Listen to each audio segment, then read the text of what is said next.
Elena Martínez, de 66 años, jamás imaginó que estaría parada en la banqueta con una maleta desgastada, observando cómo se cerraba para siempre la puerta de la casa donde había residido durante 8 años. Su calvario comenzó aquella mañana de miércoles cuando Lucía, su nuera, descendió por las escaleras con esa mirada que Elena conocía muy bien. Era la misma expresión que adoptaba cuando iba a pronunciar algo hiriente disfrazado de preocupación.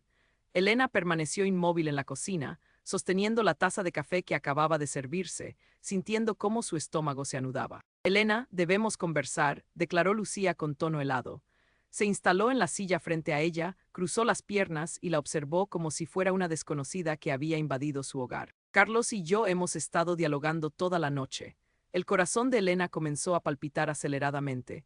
Sabía que cuando Lucía mencionaba Carlos y yo, en realidad significaba yo he determinado. Su hijo había perdido su voz en ese hogar hacía mucho tiempo. ¿De qué se trata?, preguntó, aunque una parte de ella ya lo presentía. Lucía suspiró teatralmente, como si lo que iba a expresar le causara tanto dolor como a ella. Mira, has sido de gran ayuda estos años, pero los pequeños están creciendo y requieren su espacio. Carlos está contemplando un ascenso laboral que demanda mayores responsabilidades. Elena bebió un sorbo de café para ganar tiempo, aunque el líquido le sabía áspero. No comprendo qué relación tiene eso conmigo. Elena, por favor, no compliques esto más de lo necesario. Lucía se inclinó hacia adelante fingiendo compasión. Ya no tienes la juventud de antes. Atender esta casa a los niños cuando regresan del colegio es demasiado para ti. Y sinceramente, Carlos y yo necesitamos intimidad para reconstruir nuestro matrimonio. Elena sintió como si hubiera recibido una cachetada. Durante 8 años había mantenido funcionando esa casa. Había cuidado a Sofía y a Diego desde que eran pequeños. Los había llevado a la escuela cuando Lucía tenía migrañas. Había cocinado, aseado y brindado amor incondicional. Ahora le decían que era una molestia. ¿Y Carlos qué piensa de esto?, logró preguntar con voz quebradiza. Carlos está conforme, respondió Lucía rápidamente. Ambos consideramos que es momento de que busques otras alternativas. En ese instante escuchó los pasos de Carlos bajando las escaleras. Su corazón se llenó de esperanza. Seguramente él ignoraba lo que Lucía le estaba comunicando. Seguramente él la protegería. Buenos días, mamá, murmuró Carlos sin mirarla a los ojos. Se dirigió directamente a la cafetera dándole la espalda. Carlos, dijo, la voz rompiéndosele, Lucía me está comunicando que debo irme de la casa. Carlos se quedó inmóvil por un momento, sosteniendo la taza vacía. Cuando finalmente se volteó, vio en sus ojos algo que la destrozó, culpa mezclada con cobardía. No iba a defenderla, no iba a luchar por ella. Mamá, comenzó con voz débil, Lucía y yo hemos estado conversando y... No me digas que tú también piensas que soy una carga, lo interrumpió, sintiendo como la traición la atravesaba como un puñal. No es eso, murmuró, pero no pudo sostener su mirada. Es solo que necesitamos espacio, los niños están creciendo y... Los niños me adoran, dijo la voz quebrándosele. Yo los cuido, los ayudo con las tareas, les narro cuentos. Lucía se rió, un sonido frío y calculado. Elena, por favor, Sofía tiene 11 años y Diego 9. Ya no necesitan que la abuela les narre cuentos. Necesitan disciplina y estructura, no que los consientas con dulces e historias. Consentirlos, así llamaba Lucía al amor que ella les daba a sus nietos. Cada abrazo, cada momento de ternura, cada historia que les contaba sobre su abuelo y la infancia de Carlos, todo eso para ella era consentirlos. ¿Y a dónde se supone que voy a ir?, preguntó sintiendo pánico real por primera vez. Lucía se encogió de hombros con indiferencia cruel. Hay residencias muy buenas para personas de tu edad. O puedes buscar un apartamento pequeño. Tu pensión debería ser suficiente para algo modesto. Su pensión, 500 pesos al mes que apenas le alcanzaban para medicamentos y gastos personales. Lucía sabía perfectamente que con eso no podía pagar un apartamento. Oh, continuó Lucía con una sonrisa que no llegaba a sus ojos, siempre puedes ir a una de esas residencias del gobierno. He oído que no están tan mal. Un asilo del gobierno. La humillación final. Lucía estaba sugiriendo que fuera a uno de esos lugares donde las personas van a morir olvidadas, donde el olor a desinfectante no puede ocultar el abandono y la desesperanza. Carlos suplicó una última vez, soy tu madre. Su hijo cerró los ojos como si sus palabras le causaran dolor físico. Mamá, lo lamento, es la decisión correcta para la familia. Para la familia, ella ya no era parte de la familia. Elena subió a su habitación con las piernas temblando. Era un cuarto pequeño en el segundo piso, con una ventana que daba al jardín trasero. Durante 8 años había sido su refugio, el lugar donde se retiraba cuando la hostilidad de Lucía se volvía insoportable. Ahora tenía que empacar una vida entera en una maleta. Mientras doblaba su ropa, las lágrimas caían sin control. Cada prenda tenía una memoria. El suéter rosa que usó en el cumpleaños de Sofía el año pasado, la falda que se puso para la graduación de Diego del jardín de niños, el vestido que había comprado con tanto cuidado para la boda de Carlos y Lucía. Cuando bajó con su maleta, Sofía y Diego habían regresado del colegio. Sofía la vio con el equipaje y frunció el ceño. ¿A dónde vas, abuela?, preguntó con esa honestidad brutal de los niños. Antes de que pudiera responder, Lucía intervino.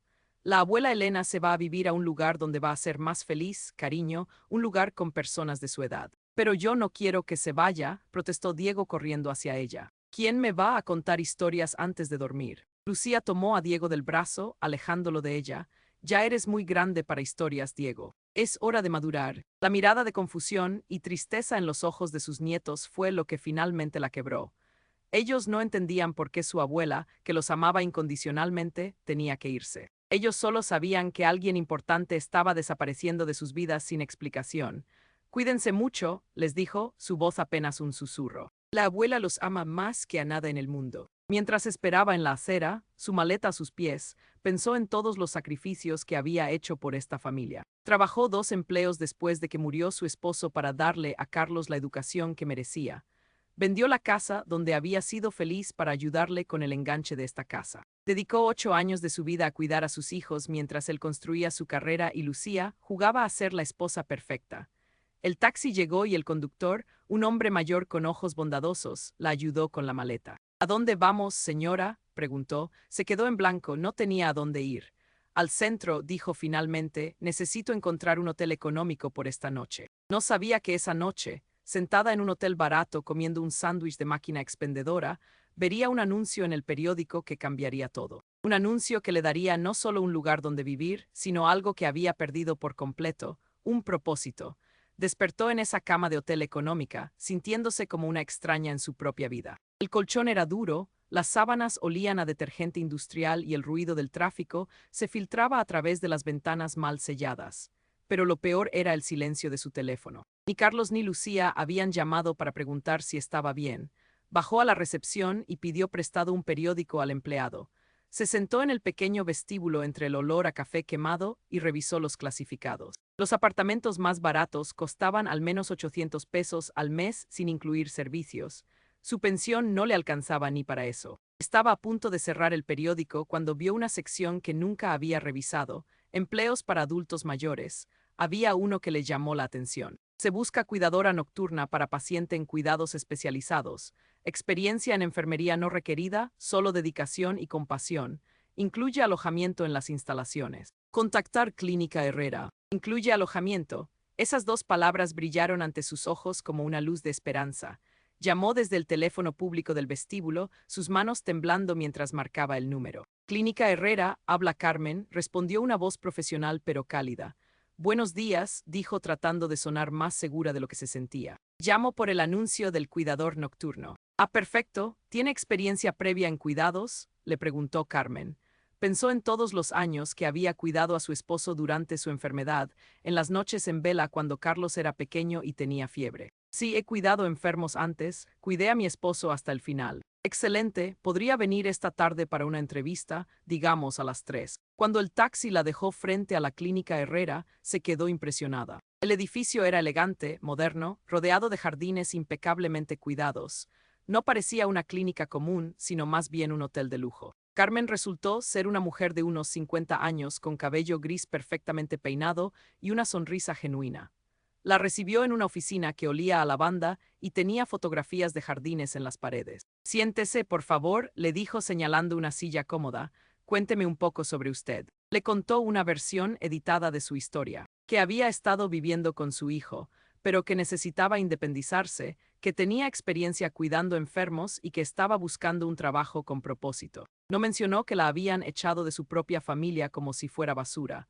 El paciente es el señor Alejandro Herrera, explicó Carmen. Tiene 58 años y está en coma desde hace 6 meses después de un accidente automovilístico. Sus funciones vitales son estables, pero requiere supervisión constante durante la noche. Alejandro Herrera era el dueño de una cadena de hoteles de lujo, sin familia inmediata, sin esposa, sin hijos. Como yo, pensó Elena con ironía, estaba completamente solo en el mundo. ¿Y exactamente qué tendría que hacer?, preguntó. Principalmente supervisión, respondió Carmen. Verificar sus signos vitales cada 2 horas. Asegurarse de que los equipos funcionen correctamente. Tenemos enfermeras registradas durante el día, pero necesitamos alguien responsable para las noches. Carmen le mostró una habitación pequeña pero cómoda, justo al lado de la suite del señor Herrera. Tenía su propia entrada, un baño privado y una pequeña cocina. Era perfecta. El salario era de 2,000 pesos al mes, más el alojamiento gratuito y seguro médico básico. Era más dinero del que había tenido en años, más la seguridad de un techo sobre su cabeza. ¿Por qué pagan tanto?, preguntó directamente. Carmen suspiró. Para ser honesta, hemos tenido dificultades para encontrar a alguien adecuado. Los turnos nocturnos son solitarios y estar con un paciente en coma puede ser emocionalmente difícil. Soledad, silencio, alguien que no podía responder. Después de años de vivir con Lucía, donde cada palabra suya era criticada o ignorada, la idea de estar con alguien que no podía juzgarla sonaba como un alivio. Esa tarde Carmen la llevó a conocer las instalaciones. La suite de Alejandro Herrera era como una habitación de hospital de lujo. En el centro de todo estaba Alejandro, un hombre alto que, incluso acostado, se veía imponente. Su cabello castaño tenía canas en las sienes y, a pesar del coma, su rostro mantenía una expresión serena. Se ve en paz, comentó sin pensar. Eso espero, dijo Carmen suavemente.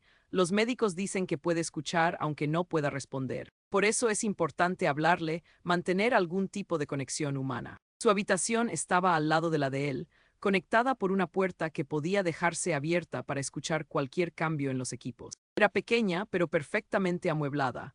Esa primera noche, Carmen se quedó con ella hasta las 11 para asegurarle que entendiera todas las rutinas. Después se fue y Elena se quedó completamente sola con Alejandro. Hola, señor Herrera, comenzó torpemente. Mi nombre es Elena, voy a cuidarlo durante las noches. Su rostro no cambió, por supuesto. Los monitores siguieron con su ritmo constante. Se sentía ridícula hablándole a alguien que no podía escucharla, pero conforme pasaron las horas, la soledad comenzó a pesarle. Alrededor de las 3 de la madrugada, mientras verificaba sus signos vitales, comenzó a hablar sin pensarlo realmente.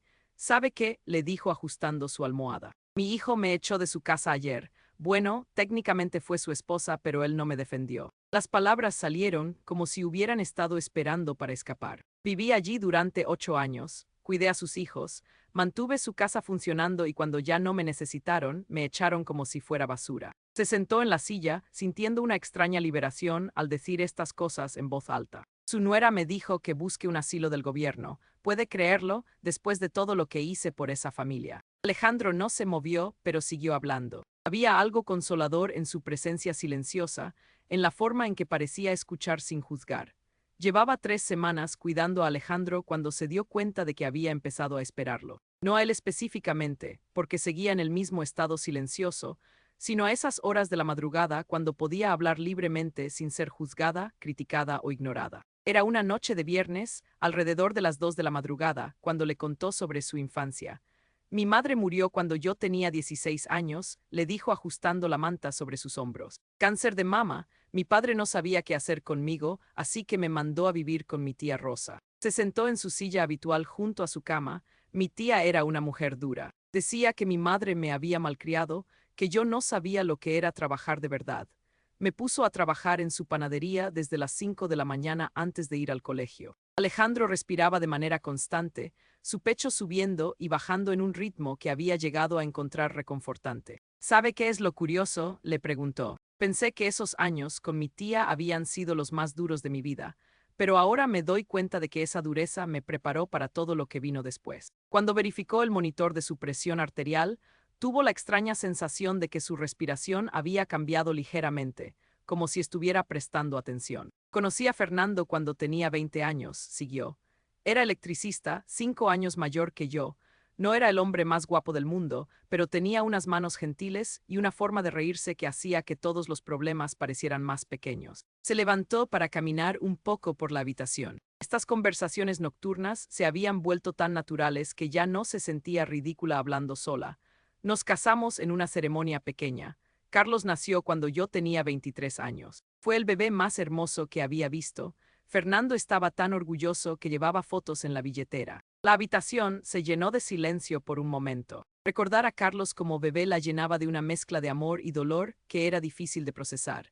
Eran buenos tiempos, murmuró. Fernando trabajaba duro, pero siempre llegaba a casa a tiempo para bañar a Carlos y contarle un cuento antes de dormir. Se inclinó hacia adelante, como si Alejandro pudiera escucharla mejor. ¿Sabe qué me duele más? Que Carlos no recuerda esos tiempos.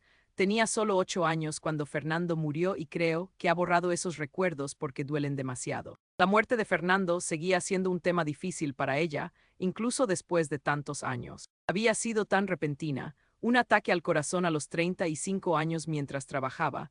Después de eso tuve que trabajar 2 empleos, le contó a Alejandro. De día era recepcionista en una oficina y por las noches limpiaba oficinas. Carlos se quedaba con los vecinos o solo en casa haciendo tareas. Se detuvo para verificar los tubos de alimentación, una rutina que ya había memorizado perfectamente. Creo que ahí comenzó el problema. Carlos empezó a sentir que nunca estaba disponible para él, que siempre estaba trabajando, siempre cansada. La culpa que había cargado durante años comenzó a derramarse en palabras. Traté de compensar siendo permisiva cuando estaba en casa. Si Carlos quería algo, encontraba la manera de dárselo. Alejandro parecía tan pacífico, tan libre de juicio, que se sintió segura para confesar sus mayores inseguridades como madre. Cuando Carlos se graduó de la preparatoria, quería estudiar ingeniería. La matrícula costaba 8,000 pesos al semestre. Yo no tenía ese dinero, pero vendí la casa donde Fernando y yo habíamos sido felices para pagársela. Esa decisión aún le dolía. La casa pequeña con el jardín, donde Fernando había enseñado a Carlos a andar en bicicleta, donde habían celebrado cumpleaños y navidades. Se mudó a un apartamento diminuto y seguí trabajando día y noche para mantenerlo en la universidad. Carlos era un buen estudiante, pero también era joven. Yo le mandaba dinero extra para que no tuviera que trabajar. Se levantó para abrir ligeramente la ventana. El aire nocturno era fresco y llevaba el aroma del jardín de la clínica. Conoció a Lucía en su último año de universidad, continuó sintiendo como su estómago se contraía al mencionar su nombre. Era una chica bonita de una familia con dinero. Carlos estaba deslumbrado por ella. Notó que su frecuencia cardíaca había aumentado ligeramente en el monitor. Lucía nunca me aceptó. Desde el principio me hizo sentir como si fuera una campesina ignorante. Carlos se daba cuenta, pero nunca me defendió. La traición de Carlos dolía más ahora, hablando de ella en voz alta. Cuando se casaron, Lucía insistió en que la boda fuera en un country club exclusivo. Costó 20,000 pesos, yo pagué la mitad, aunque eso significó endeudarme por años. Rió amargamente al recordar esa boda. Yo había estado sentada en una mesa al fondo, sintiéndome fuera de lugar entre los amigos elegantes de Lucía. ¿Sabe qué es lo más triste?, le preguntó a Alejandro, su voz apenas un susurro. Que durante años me convencí de que esto era amor. Sacrificar hasta quedar vacía era lo que hacían las madres buenas. El monitor de Alejandro emitió un pequeño sonido y por un momento se preocupó, pero cuando revisó los números, todo parecía normal. Ahora me pregunto si no les hice un daño terrible al enseñarles que podían tomar y tomar sin nunca dar nada a cambio, continuó.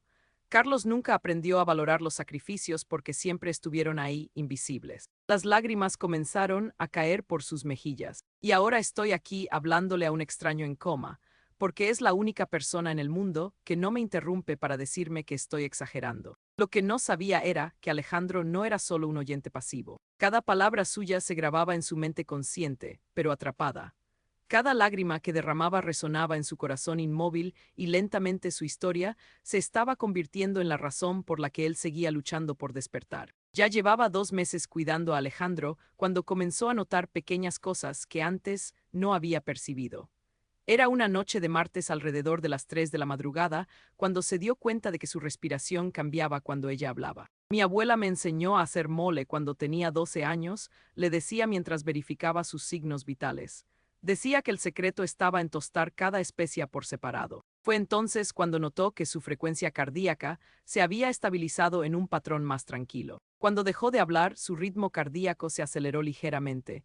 Alejandro susurró inclinándose hacia él, «¿Puede escucharme?». No hubo respuesta, por supuesto, pero algo en su interior le decía que había una conexión que los doctores no habían detectado. A la mañana siguiente, cuando Carmen llegó para su turno diurno, le mencionó lo que había observado. Es interesante, dijo Carmen revisando los registros. Los monitores muestran que efectivamente tuvo periodos de mayor estabilidad durante la madrugada, pero los médicos dicen que es normal. Carmen era una mujer práctica, pero Elena había pasado demasiadas noches con Alejandro como para ignorar lo que su instinto le decía. Esa noche decidió probar algo diferente. En lugar de hablar sobre sus memorias, le contó sobre su día actual. Fui al supermercado esta tarde, comenzó sentándose en su silla habitual. Había una señora mayor en la fila que no podía cargar sus bolsas. El cajero parecía impaciente. Se detuvo para observar el monitor. Su frecuencia cardíaca se mantuvo estable, pero había una calidad diferente en su respiración. Le ayudé con las bolsas y caminamos juntas hasta su auto. Se llamaba María. Tenía 82 años y me contó que su hija vive en otro estado y solo la visita en Navidad. El ritmo de su respiración se hizo más profundo, más regular. Me recordó a mí misma en unos años, sola, luchando con tareas que antes eran simples. Fue entonces cuando notó algo que le hizo contener la respiración. Los dedos de Alejandro parecían haberse contraído ligeramente. Se acercó más y tomó su mano. Alejandro dijo suavemente, si puede escucharme, si está ahí adentro, quiero que sepa que no está solo. Yo estoy aquí. Entonces sintió una ligera presión en su mano, un apretón apenas perceptible, pero definitivamente allí. Su corazón comenzó a latir fuerte. Alejandro, ¿puede escucharme realmente? La presión se repitió un poco más fuerte esta vez. Las lágrimas comenzaron a rodar por sus mejillas. Él estaba allí, atrapado en su propio cuerpo, pero consciente. A partir de esa noche, sus conversaciones con Alejandro se volvieron más íntimas, más honestas. Le contó cosas que nunca había admitido ante nadie. ¿Sabe qué es lo que más me duele de todo esto con Carlos?, le preguntó una noche. No es tanto que me haya echado de su casa, es que lo hizo tan fácilmente, como si yo fuera un objeto que ya no necesitaba. Alejandro apretó su mano suavemente, su manera silenciosa de decirle que entendía. Durante 8 años traté de ser la abuela perfecta, continuó. Cocinaba las comidas favoritas de Sofía y Diego. Los ayudaba con la tarea, les leía cuentos, pero Lucía siempre encontraba maneras de hacerme sentir que lo estaba haciendo mal. Recordó todas las críticas, todos los comentarios pasivo-agresivos que Lucía había hecho durante años. Una vez preparé tamales para el cumpleaños de Sofía, admitió, su voz quebrándose. Pasé todo el día haciéndolos desde cero. Cuando Lucía los vio, arrugó la nariz y dijo que eran demasiado pesados. Ordenó pizza en su lugar. Alejandro apretó su mano más fuerte. Esa noche encontré mis tamales en la basura, ni siquiera habían probado uno. Todo ese amor, todo ese trabajo, simplemente tirado como si no valiera nada. Las lágrimas caían libremente ahora.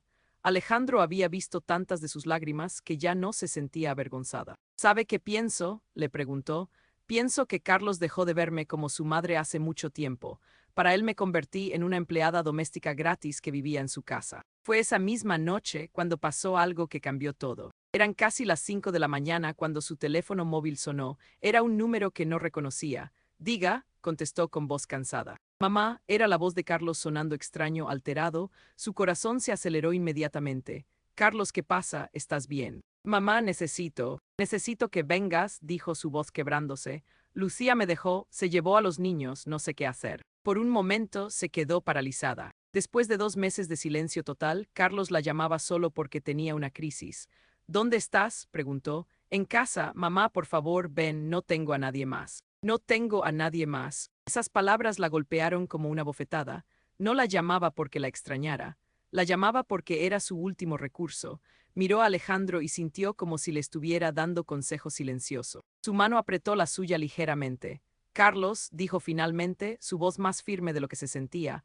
Lamento mucho lo que estás pasando, pero no puedo ir. Hubo silencio del otro lado. ¿Qué quieres decir con que no puedes venir? Soy tu hijo. Sí, dijo sintiendo una fortaleza que no sabía que tenía. Eres mi hijo, pero hace 2 meses me dijiste que ya no era parte de tu familia. No puedes cambiar eso solo porque ahora me necesitas. Mamá, por favor. Carlos lo interrumpió. Espero que encuentres la manera de solucionar tu situación, pero yo ya no estoy disponible para arreglar tus problemas. Colgó el teléfono con manos temblorosas. Alejandro apretó su mano con más fuerza, como si estuviera orgulloso de ella. Por primera vez en su vida había puesto límites. Después de rechazar la llamada de Carlos, pasó el resto de esa madrugada en un estado extraño de calma y ansiedad mezcladas. Alejandro parecía más alerta de lo usual. ¿Cree que fui muy dura con él?, le preguntó. Parte de mí quería correr hacia allá y arreglar todo como siempre he hecho. Alejandro apretó su mano 2 veces, claramente y con intención. Durante estos meses habían desarrollado un pequeño código. Una vez significaba sí, 2 veces significaba no. Tiene razón, suspiró. No puedo seguir siendo la solución a todos sus problemas. Los siguientes días fueron difíciles. Carlos llamó 6 veces más, pero no contestó. Dejó mensajes que iban desde súplicas desesperadas hasta amenazas veladas. Era su tercer mes cuidando a Alejandro cuando las cosas comenzaron a cambiar de manera más obvia. Primero fueron movimientos más frecuentes en sus dedos, luego ocasionales contracciones en los músculos faciales. Buenos días, Alejandro, le dijo una mañana mientras ajustaba sus almohadas. Sabía que hoy hace exactamente 3 meses que nos conocimos. Sus párpados temblaron ligeramente, algo que nunca había visto antes. Su corazón se aceleró. Alejandro puede intentar abrir los ojos. Por un momento no pasó nada. Luego, lentamente, sus párpados comenzaron a separarse. Solo una fracción, pero suficiente para que pudiera ver un destello de sus ojos. Alejandro gritó corriendo hacia el botón de llamada. Está despertando. Lo que siguió fue un torbellino de médicos, enfermeras y equipos especializados. El doctor Mendoza, el neurólogo principal, llegó en menos de una hora. Es prometedor, dijo después de realizar varias pruebas, pero hay que ser realistas. Puede tomar días, semanas o incluso meses para que recupere completamente la conciencia. Pero Elena sabía algo que los médicos no sabían. Alejandro había estado despierto durante meses, escuchando cada una de sus palabras. Esa noche, cuando finalmente se quedaron solos, se sentó junto a él y tomó su mano como había hecho cientos de veces antes. Sé que puede escucharme, le dijo suavemente. Sé que ha estado escuchando todo este tiempo. Sus dedos se movieron contra su mano, más fuerte que nunca. Los médicos dicen que su recuperación puede tomar mucho tiempo, pero yo no voy a ir a ninguna parte. Usted me escuchó cuando nadie más lo hacía. Durante los siguientes días, Alejandro mostró más señales de progreso. Sus ojos se abrían por periodos más largos, seguía su movimiento por la habitación y sus respuestas físicas se volvían más claras. Una semana después, Carmen le dijo algo que cambió todo. Elena, le dijo una mañana, los abogados del señor Herrera quieren hablar contigo. Su estómago se tensó inmediatamente, porque, aparentemente, el señor Herrera había dado instrucciones muy específicas sobre su cuidado antes del accidente. Los abogados llegaron esa tarde, 2 hombres en trajes caros. El más mayor, que se presentó como Roberto Santamaría, llevaba una carpeta gruesa. Señora Elena, comenzó Santamaría, el señor Herrera dejó instrucciones muy claras sobre lo que debía ocurrir si alguna vez estuviera incapacitado por un periodo prolongado. Abrió la carpeta y sacó varios documentos. Específicamente, quería asegurarse de que cualquier persona que lo cuidara fuera tratada como familia, no como empleado. No entiendo a dónde quieres llegar, dijo Elena. Significa, dijo Santamaría, que su salario se ha incrementado retroactivamente a 3,000 pesos al mes desde que comenzó. También tiene derecho a seguro médico completo y un fondo de jubilación. Se quedó sin habla. 3,000 pesos al mes era más dinero del que había ganado en toda su vida. Pero hay más, continuó el abogado. El señor Herrera también especificó que si desarrollaba una relación genuina de cuidado con cualquiera de sus cuidadores, esa persona debería ser incluida en sus disposiciones testamentarias. Su cabeza comenzó a dar vueltas. No entiendo de qué está hablando. Lo que el señor Santamaría está tratando de decir es que el señor Herrera quiere asegurar su futuro financiero, explicó el segundo abogado. Pero él está en coma, protestó Elena. ¿Cómo puede estar observando algo? Santamaría sonrió ligeramente. Las instrucciones fueron dadas antes del accidente, pero incluían provisiones para esta situación exacta. Salió de esa reunión con la cabeza dando vueltas y un cheque por 9,000 pesos en su cartera. Esa noche le contó a Alejandro sobre la reunión. No puedo aceptar todo ese dinero, le dijo. Yo lo cuido porque quiero hacerlo, no por dinero. Alejandro movió sus dedos contra su mano 3 veces. Es que no me siento bien tomando caridad, continuó. Ya he sido una carga para demasiada gente en mi vida. Esta vez Alejandro apretó su mano con una fuerza sorprendente y cuando miró su rostro, vio algo que la dejó sin aliento. Sus ojos estaban abiertos, completamente abiertos, y la estaban mirando directamente. Alejandro susurró, está despierto, realmente despierto. Sus labios se movieron ligeramente, como si estuviera tratando de hablar. Se acercó más, su oído cerca de su boca. No, Caridad murmuró con voz ronca, familia. Las lágrimas comenzaron a rodar por sus mejillas. Puede hablar. ¿Cuánto tiempo ha estado consciente? Alejandro tragó con dificultad, siempre escuchando todo. Su corazón se llenó de una mezcla de alegría y horror. Todo. Escuchó todo lo que le conté. Sí, murmuró, sus ojos llenándose de lágrimas. Su dolor, mi dolor también. Tomó su mano con ambas suyas. Alejandro, lo siento mucho. No sabía que podía escucharme. No, la interrumpió con esfuerzo. Necesitaba escuchar, me mantuvo vivo. ¿Qué quiere decir? Alejandro cerró los ojos por un momento, reuniendo fuerzas. Después, accidente, quería morir sin familia, sin propósito, pero su voz. Hizo una pausa, respirando profundamente. Su voz me dio razón para pelear. Entendía entonces lo que había pasado. Mientras ella pensaba que le estaba dando compañía a un hombre en coma, él había estado dándole algo mucho más valioso, un propósito, una familia. Alejandro, dijo, su voz quebrándose. No sé qué decir. Él sonrió débilmente, diga que se queda. Por supuesto que me quedo, le prometió, por todo el tiempo que me necesite. Para siempre, murmuró Alejandro apretando su mano. Somos familia ahora. En ese momento supo que había encontrado algo que había perdido hacía mucho tiempo. Un hogar verdadero con alguien que la valoraba, no por lo que podía hacer por él, sino por quién era realmente. La recuperación de Alejandro fue gradual pero constante. Los médicos estaban asombrados por la rapidez con la que recuperaba el habla y el movimiento, pero Elena sabía el secreto. Él había estado luchando por despertar durante meses. Una semana después de que comenzara a hablar, Alejandro pudo sentarse en la cama por periodos cortos. 2 semanas después estaba tomando alimentos sólidos. Era un jueves por la tarde cuando Alejandro le dijo algo que cambió todo. Elena, dijo desde su silla junto a la ventana, quiero que vayamos a mi casa. Se detuvo en el proceso de organizar sus medicamentos. No es demasiado pronto, los médicos dijeron que necesita al menos otro mes de terapia. Puedo hacer terapia en casa, respondió con determinación. He estado encerrado en habitaciones médicas durante 7 meses.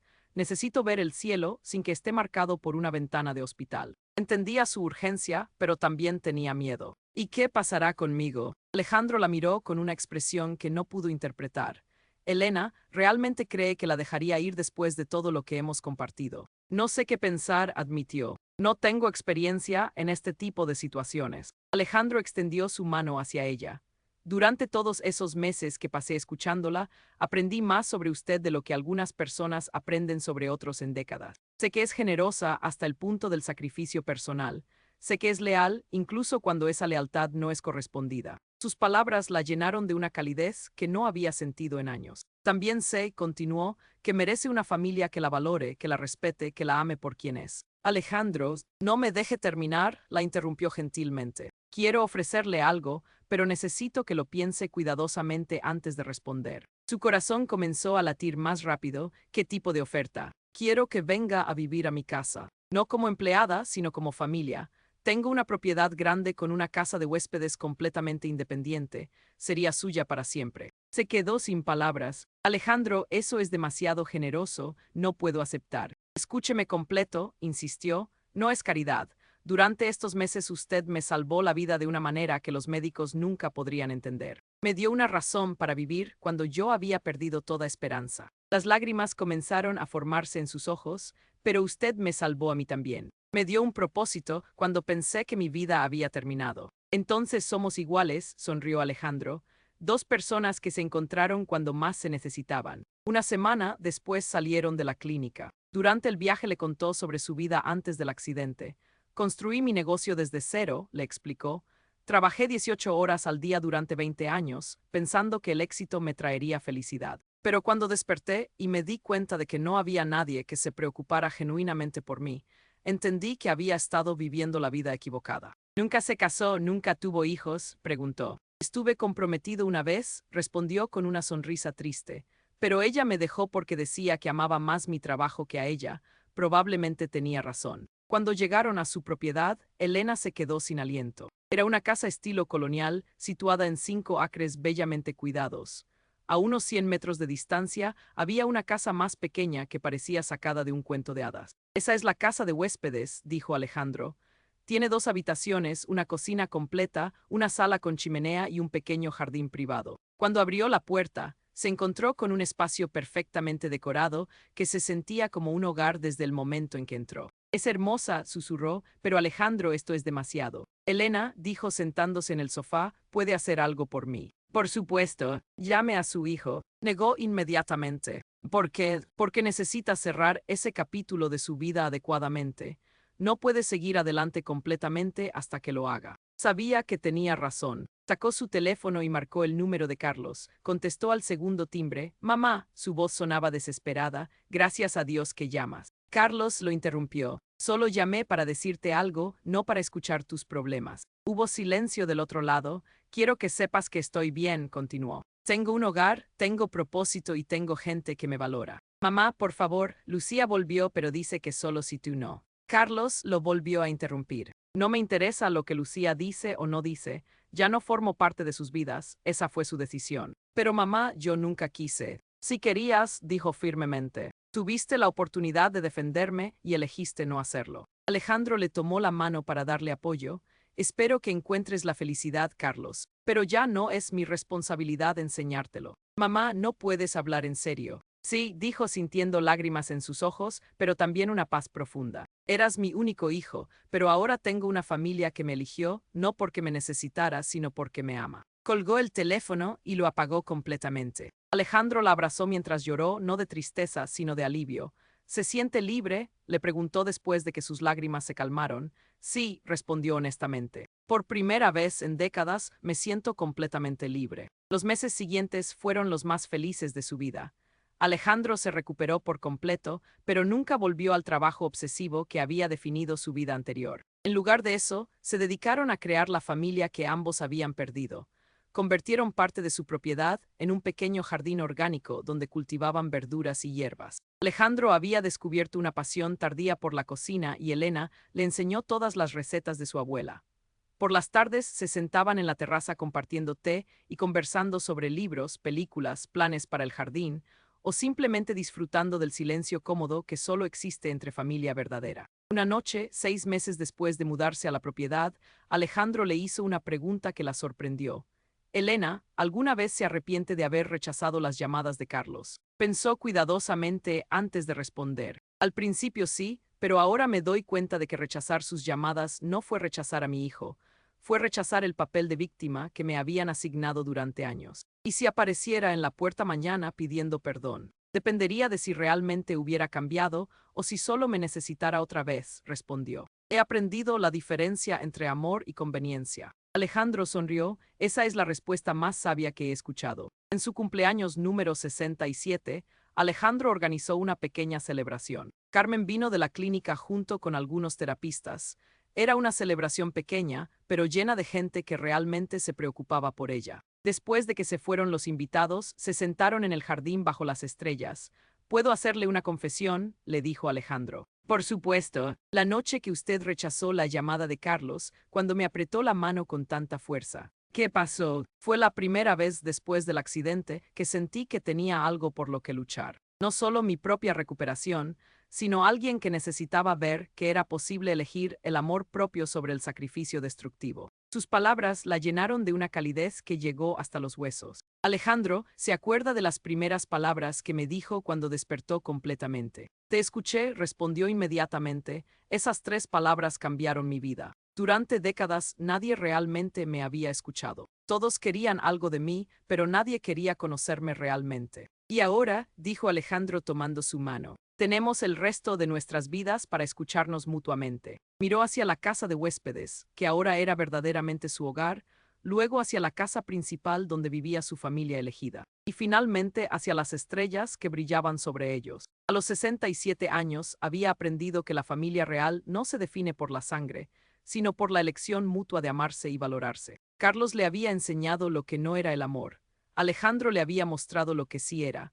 Por primera vez en su vida sabía con certeza absoluta que era amada, no por lo que podía dar, sino por quién era. Esas 3 palabras simples, te escuché, habían sido el comienzo de la vida que siempre mereció, pero nunca pensó que tendría. Al final había tomado 67 años y perderlo todo para encontrar su verdadero hogar.